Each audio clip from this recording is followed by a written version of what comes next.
تو آئیے اس صدقے کی چند تفصیلات، میرا صدقے سے مراد کیا ہے، ہمیں اس مبارک مہینے میں بلکہ 12 مہینوں میں ان تمام صدقات کے پہلوؤں کو اختیار کرنا چاہیے۔ اس سے قبل کہ میں تقسیمات آپ کے سامنے رکھوں، صدقے کے بارے میں گنتی کی 3 چیزیں، پوری کائنات کی صداقت جمع ہو جائے۔ کیا رسول اللہ صلی اللہ علیہ وسلم کی ایک بات کی صداقت کا مقابلہ ہو سکتا ہے؟ نہیں ہو سکتا۔ تو پھر اگر اللہ کے رسول صلی اللہ علیہ وسلم کسی بات پہ قسم اٹھا لیں، کوئی بات رہ گئی؟ آپ نے قسم اٹھائی، سلاسن اقسم علیہن، لوگوں میں 3 چیزوں پہ قسم اٹھاتا ہوں۔ پہلی چیز، ما نقصت صدقۃ من مال، میں قسم اٹھاتا ہوں جو شخص صدقہ کرتا ہے اللہ کی قسم اس کا مال کم نہیں ہوتا، بڑھتا ہے، شک کی گنجائش ہے۔ دوسری بات، میں اس بات پہ قسم اٹھاتا ہوں وَمَا تَوَاضَعَ عَبْدٌ لِلَّهِ إِلَّا رَفَعَهُ اللَّهُ، اور دوسری روایت کے الفاظ یہ بھی ہے وَلَا عَفَا رَجُلٌ عَنْ مَظْلَمَةٍ ظُلِمَهَا إِلَّا زَادَهُ اللَّهُ عِزًّا، اللہ کی قسم جس کے ساتھ زیادتی ہو اگر وہ معاف کر دے، اور دوسرے لفظ اگر کوئی تواضع اختیار کرے تو وہ گرتا نہیں، اللہ اس سے اور عزتوں سے نوازتے ہیں۔ تیسری بات، وَلَا فَتَحَ رَجُلٌ عَلَى نَفْسِهِ بَابَ مَسْأَلَةٍ إِلَّا فَتَحَ اللَّهُ عَلَيْهِ بَابَ فَقْرٍ، جو کشکول گدائی لوگوں کے سامنے کرتا ہے، اپنی ضروریات کا رخ اللہ کی طرف نہیں کرتا، اللہ کی قسم اللہ اس پہ فقیری کے اور دروازے کھول دیتے۔ ایک بات یاد رکھنے والی ہے، جس شخص کے ذہن میں یہ بات ہے کہ صدقہ کرنے سے مال ختم ہوگا، اس حدیث کی روشنی میں اللہ کے رسول نے قسم اٹھائی ہے اس کا مال کم نہیں ہوتا، زیادہ ہوتا ہے۔ دوسری بات، دنیا میں اگر مقابلہ ہو تو کون جیتتا ہے؟ جس کے پاس مال زیادہ ہے۔ ایسا ہی ہے، اگر اللہ رب العزت فرمائے میرے بندے آؤ مجھ سے مقابلہ کرو، انفق علیک، تم میری راہ میں خرچ کرو میں تجھ پہ خرچ کروں گا، کون جیتے گا؟ جواب دیجیے، حدیث قدسی، یا ابن آدم انفق علیک، تم میری راہ میں خرچ کرو میں تجھ پہ کروں گا۔ مقابلہ ہے خالق مخلوق کا، کون جیتے گا؟ کوئی اللہ کو ہرا سکتا ہے؟ اس لیے رسول اللہ صلی اللہ علیہ وسلم نے بلال سے کہا تھا، بلال انفق ولا تخشى من ذی العرش اقلالا، خرچ کرو، اللہ کے خزانوں کے ختم ہونے کا خوف نہ کھاؤ، اللہ کے خزانے اتنے ہیں، حدیث قدسی ہے، لو ان اولکم وآخرکم وانسکم وجنکم قاموا فی صعید واحد، اگر آدم علیہ السلام سے لے کے قیامت تک آنے والے جن انسان ایک ہی میدان میں کھڑے ہو جائیں، ہر اپنی خواہش اللہ کے سامنے پیش کریں، اللہ سب کی خواہشوں کو پورا کر دیں، تو اللہ رب العزت فرماتے ہیں میں نقص من ملکی شیئا، میری بادشاہی میرے خزانوں میں اتنی بھی کمی نہیں آئے گی، جتنا تم سوئی سمندر میں ڈالتے ہو تو جب نکالو تو پانی کتنا آتا ہے، اتنا بھی میری بادشاہی اور خزانوں میں کمی نہیں آتی۔ تو رب کے ساتھ مقابلہ اور رب کے ساتھ اس پروجیکٹ کو قبول کرنے والا کبھی خسارہ نہیں اٹھاتا۔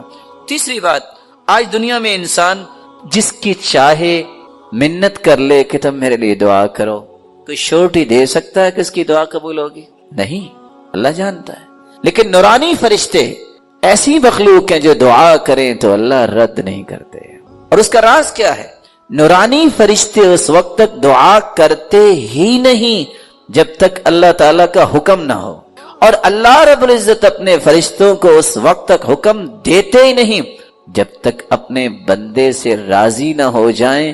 جب اللہ راضی ہوتے اپنے بندے سے تو فرشتوں سے کہتے ہیں دعا کرو، پھر اللہ قبول فرماتے ہیں۔ اور صحیح بخاری اور مسلم کی روایت ہے، ما من یوم یصبح العباد فیہ الا وملکان ینزلان یقول احدہما اللہم اعط منفقا خلفا ویقول الآخر اللہم اعط ممسکا تلفا، 2 فرشتے ہر روز اللہ کی طرف سے نازل ہوتے ہیں، جن میں سے ایک دعا کرتا ہے اے اللہ جو تیری راہ میں مال خرچ کرتا ہے، اے اللہ اس کے مال میں برکت فرما۔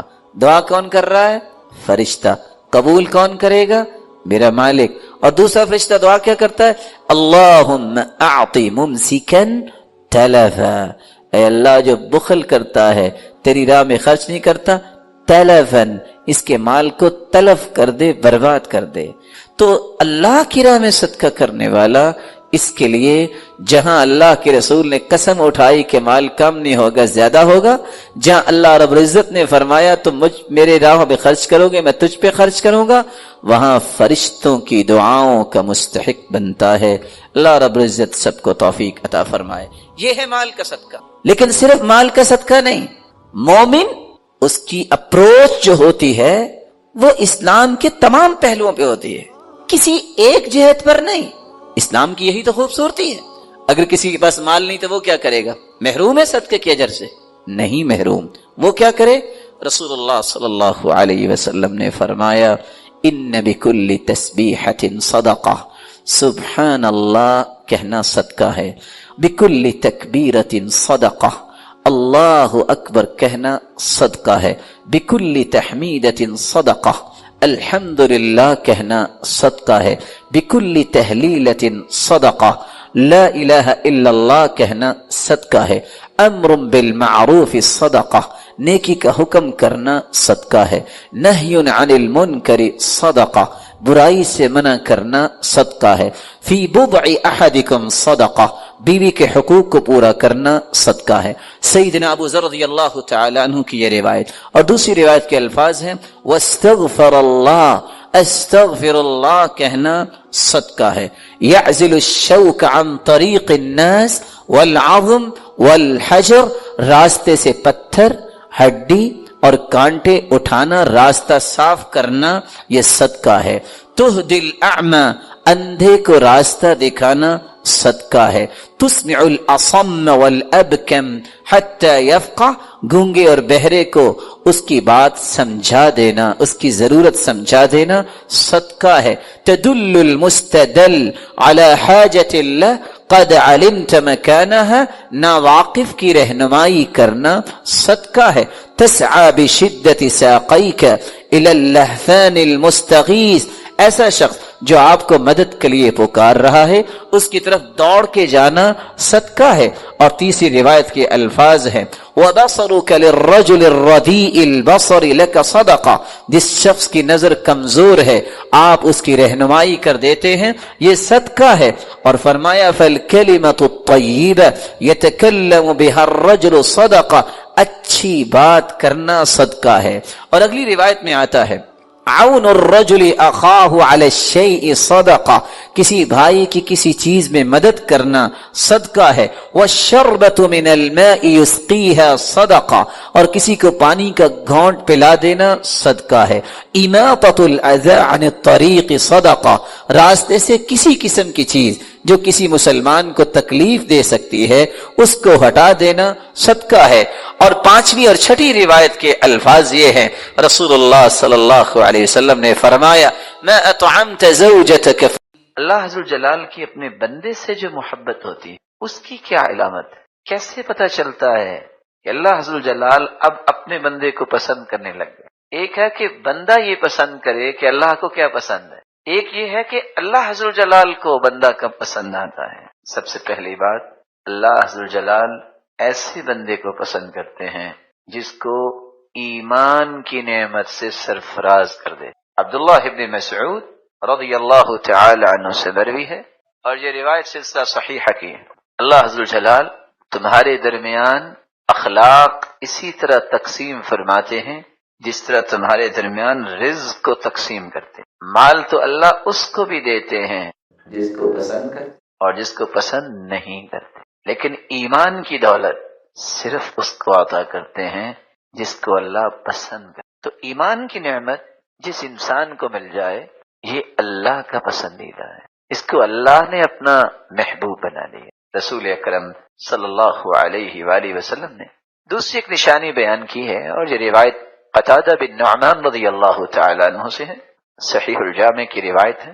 اللہ عز و جلال جب کسی بندے سے محبت کرتے ہیں، اسے محبوب بنا لیتے ہیں تو اس کو دنیا سے اس طرح بچا لیتے ہیں جس طرح تم میں سے ہر ایک بیمار کو پانی سے بچاتا ہے۔ دنیا سے کیسے بچا لیتے؟ دنیا کی رنگینیوں کی محبت سے، کہ وہ آخرت پہ یقین زیادہ رکھتا ہے، دنیا پہ یقین زیادہ نہیں رکھتا۔ وہ آخرت کو حقیقی زندگی سمجھتا ہے، دنیا کو نہیں۔ وہ دنیا کے کسی بھی کام کو حرف آخر نہیں سمجھتا، وہ کہتا ہے زندگی وہی ہے جو آخرت کی. وہ دنیا کے طور طریقوں کی طرف توجہ نہیں کرتا، وہ آخرت کو بہتر بنانے کے لیے اعمال پہ توجہ کرتا ہے.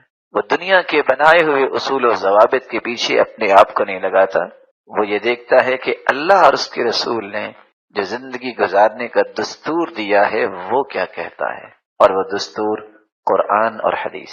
تیسرا عمل جس سے انسان اللہ حضر جلال کی محبت میں آ جاتا ہے، اور شاید کہ یہ آج کے معاشرے میں تھوڑا سا مشکل ہے، لوگ اس بات کو سمجھنے سے قاصر ہیں. اللہ حضر جلال جس کو پسند کرتے ہیں تو پھر اس کی آزمائش بھی. آزمائش، کبھی کوئی بیماری آ گئی، کبھی کوئی فکر آ گئی، کبھی کوئی غم لاحق ہو گیا، کبھی جانی نقصان، کبھی مالی نقصان، کبھی پھلوں کا نقصان. یہ اللہ حضر جلال جب کسی سے محبت کرتے ہیں تو پھر اس کی آزمائش کرتے ہیں. اور قرآن مجید میں اللہ حضر جلال نے اس لیے فرمایا ہے حسب الناس ان يتركوا ان يقولوا آمنا وهم لا يفتنون وَلَقَدْ فَتَنَّا الَّذِينَ مِن قَبْلِهِمْ وَلَيَعْلَمَنَّ اللَّهُ الَّذِينَ صَدَقُوا وَلَيَعْلَمَنَّ الْكَاذِبِينَ. کیا لوگوں کا یہ گمان ہے کہ انہوں نے کہہ دیا کہ ہم ایمان لائے اور انہیں چھوڑ دیا جائے گا؟ نہیں. وَهُمْ لَا يُفْتَنُونَ، ان کا تو ابھی امتحان ہی نہیں ہوا، ان کی تو آزمائش ہی نہیں ہوئی. ان سے پہلے لوگوں کا امتحان لیا گیا، اور اللہ نے جانا کون ہے سچے اپنی محبت کے دعوے میں، اور کون ہے جھوٹ بولنے والے، صرف دعویٰ ہی کرتے ہیں، عمل کرنے والے نہیں. سیدنا بلال رضی اللہ تعالیٰ عنہ، کسی نے جب پوچھا کہ آپ بڑی باتیں کرتے ہو، آپ کو اتنی سزائیں کیوں ملی، توحید تو بیان کرتے ہو، تو انہوں نے مسکرا کے کہا تھا آپ بھی تو بازار میں جا کے مٹی کا برتن ہوتا تو کٹکھٹا کے دیکھتے ہو کہ مٹی صحیح لگی ہے. تو اللہ حضر جلال نے بھی میرے ایمان کو چیک کیا اور اللہ کو پسند آئے. تو اس لیے جس طرح آپ برتن خریدتے وقت بھی چیک کرتے ہو، تو اللہ حضر جلال نے مجھے اپنا محبوب بنانا تھا تو چیک کیا ہے. اس میں پریشانی والی کون سی بات؟ تو رسول اکرم صلی اللہ علیہ وسلم کا فرمان ہے، اور یہ روایت صحیح الجامع کی ہے، سیدنا انس بن مالک رضی اللہ تعالی عنہ روایت کے راوی ہیں، جتنی بڑی آزمائش ہوتی ہے اللہ حضر جلال اتنا ہی بڑا انعام دیتے ہیں. اللہ حضر جلال جب کسی قوم سے محبت کرتے ہیں تو پھر ان کی آزمائش کرتے ہیں. جو پھر بھی اللہ سے راضی ہو جائے، اللہ پھر آزمائش کے بعد اسے اپنی رضا سے نواز دیتے ہیں. اور جو اللہ حضر جلال کی طرف سے آنے والی کسی مصیبت پہ ناراضگی کا اظہار کرتا ہے، اس کو اللہ کی ناراضگی ہی ملتی ہے. آزمائش اللہ کی طرف سے. چوتھی نشانی جس سے انسان کو پتہ چلتا ہے کہ میں اللہ کا محبوب بن گیا ہوں، اللہ حضر جلال زمین و آسمان میں اس آدمی کی مقبولیت میں اضافہ فرما دیتے. حدیث کیا ہے؟ صحیح بخاری اور صحیح مسلم کی روایت ہے. سیدنا ابو ہریرہ رضی اللہ تعالی عنہ سے مروی ہے، اللہ حضر جلال جب کسی سے محبت کرتے ہیں، اللہ کو جب کوئی بندہ پسند آ جاتا تو اللہ حضر جلال جبریل کو آواز دیتے ہیں. پھر کیا ہوتا ہے؟ آسمانوں میں زلزلہ آ جاتا ہے، سب فرشتے بے ہوش ہو جاتے ہیں. اللہ کے حکم سے سب سے پہلے جبریل ہوش میں آتے ہیں، اور پھر اللہ حضر جلال جبریل سے کہتے ہیں، اور جبریل کہتے ہیں ماذا یقول ربنا، ہمارے رب نے کیا فرمایا؟ پھر خود ہی کہتے ہیں یقول الحق، اللہ حضر جلال تو حق ہی کہتے ہیں. تو سب سے پہلے اللہ اطلاع دیتے ہیں، خبر دیتے ہیں تو جبریل کو، جبریل یہ میرا محبوب ہے، آج کے بعد تم بھی اسے اپنا محبوب بناؤ، محبت کرو اس. جبریل اس سے محبت کرنے لگ جاتے ہیں، کیونکہ حکم کس کا؟ اللہ کا. پھر جبریل آسمان کے دوسرے فرشتوں کو بتاتے ہیں، آسمان کے فرشتے اس سے محبت کرتے ہیں. کتنے فرشتے؟ میری اور آپ کی زندگی میں کوئی ایسا نظام نہیں آیا، نہ آئے گا جو کسی بھی کیلکولیشن کے نظام کو جمع کر کے کیلکولیٹ کر سکے. حدیث کا اشارہ میں کر دیتا ہوں جو آپ نے سنی ہوگی، ایک بیت المعمور بھی ہے بیت اللہ کے اوپر آسمانوں میں، جس فرشتے نے ایک مرتبہ طواف اس کا کیا ہے قیامت تک اس کی دوبارہ باری نہیں آئے۔ کتنے ہیں فرشتے؟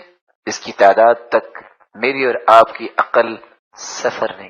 اس سب اس سے محبت کرتے۔ آسمانی دنیا پہ آ کے ایک فرشتہ اعلان کرتا ہے کہ فلاں شخص، فلاں کا بیٹا، فلاں جگہ رہنے والا، یہ اللہ کا بھی محبوب ہے اور جبریل کا بھی محبوب ہے، آسمانی مخلوق کا بھی محبوب ہے، تم بھی محبت کرو۔ تو اللہ حضر جلال کی مخلوق جو زمین پہ ہوتی ہے وہ بھی اس سے محبت